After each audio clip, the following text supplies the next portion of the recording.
Always interested in revolutionary causes, and remember, she was not just a feminist, but a famous abolitionist. The women at Seneca Falls held her in highest respect. Fuller was struck by the Italians' predicaments. In Rome, as in Cairo today, people were attempting to establish a democracy, in their case a separate Roman republic, no longer dominated by either the Pope or the French and Austrian troops which were occupying their city. In 1848, the great European revolutions, during the thick of this revolution, the united Italy we know today seemed all but impossible.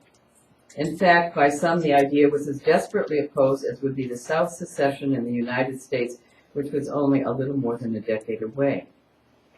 Fired by the Italian cause, Fuller traveled to Italy and again sent back news to the Tribune.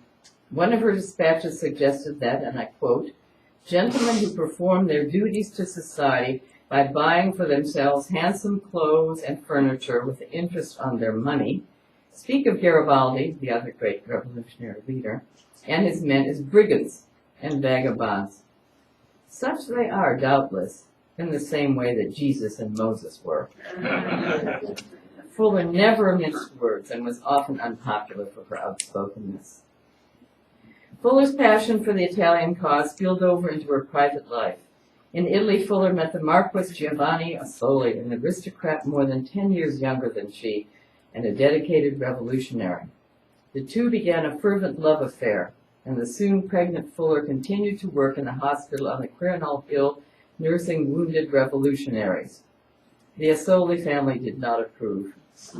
Not only was their aristocratic son a revolutionary, but he was involved in an illegitimate liaison with an older American woman. When her baby son was born, for safety's sake, Fuller left the child with a wet nurse in the hills, and she returned to the hospital and the wounded, deeply torn between the baby's needs and those of the dying. Unfortunately, before long, Rome was lost, and the Fuller Assolis retreated to Florence, where Fuller began to write, this time her history of the Italian Revolution. However, financially cut off by the Assoli family, life became difficult for the new family, and Fuller determined to return to America to publish the work here. And now, the Titanic part of the story. Back home, the Fullers accepted Margaret's new status and were eager to see the baby boy and to meet Asoli. Evidence is conflicting as to exactly when the Assolis themselves married the young couple, but it would seem that they did so before their fateful sailing on the Elizabeth. Sorry, Elizabeth, that's the name of the ill-fated boat. Emerson offered to buy Fuller and her family their ship's tickets, but proud as always, Fuller refused. Feeling insecure about a sea voyage with a baby, Fuller was willing to sail home to New York only because she knew the Elizabeth's captain, a New Englander. She, I remember, was a New Englander herself originally. Interestingly, to me at least, as an English professor, her new friend from Florence, Robert Browning, was there to see her off. But here comes the Titanic part of the story. Until the last moment, Fuller was beset by apprehension. Listen to her 1850 letter to her friends at home. I am absurdly fearful, and various omens have combined to give me a dark feeling.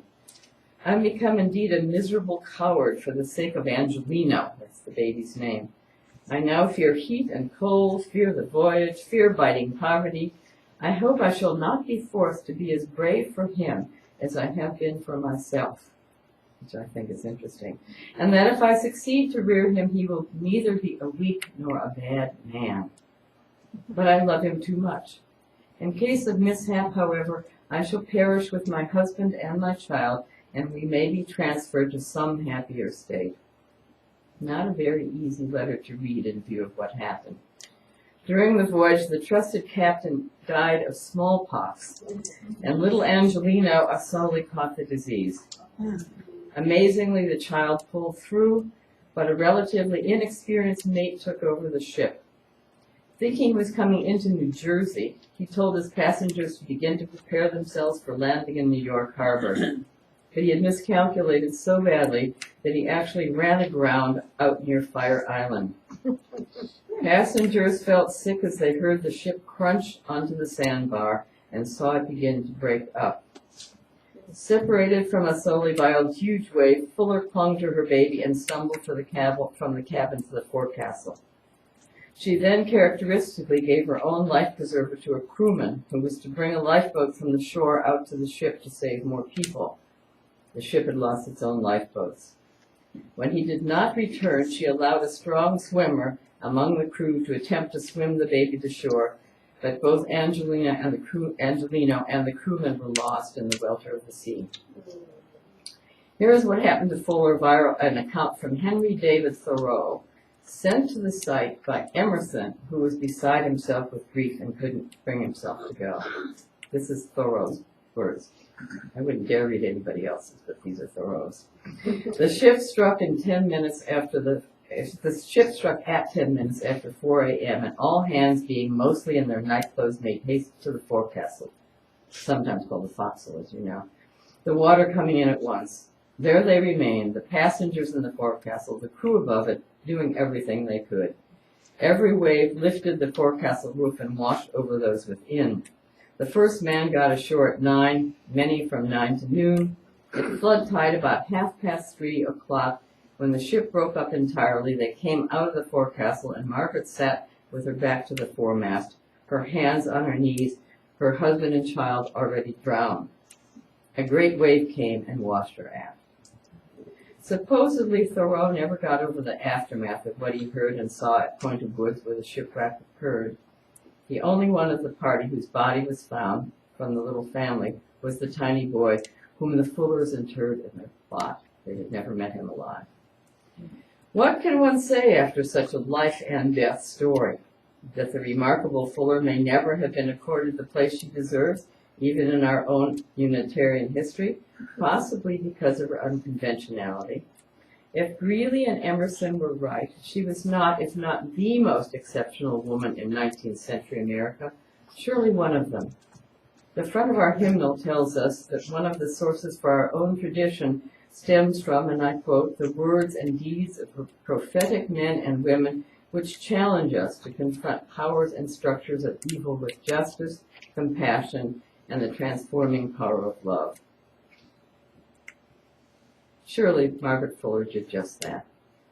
Capacious, huge in intellect, a proud, even an egotistical woman, Fuller had a great heart and even greater compassion for all who were hurt or oppressed. Edgar Allan Poe said there were 3 categories of human beings: men, women, and Margaret Fuller. Fuller did not succeed in saving the Italians from their oppression, nor in 1850 the African slaves from theirs, but surely she was in many ways our own can-do American, our Unitarian Universalist Joan of Arc.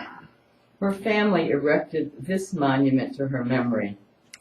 Born a child of New England, by adoption a citizen of Rome, by genius belonging to the world.